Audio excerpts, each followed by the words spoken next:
It's recommended to keep your scripts updated, as new versions may fix security risks and other bugs. Select this icon.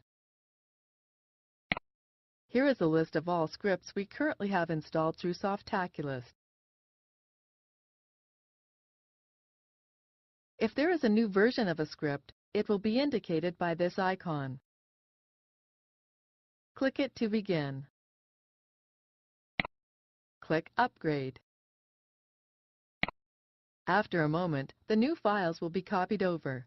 To complete the installation, use this link and follow the instructions for each installer. That's it! You now know how to upgrade a script installed in Sofaculous.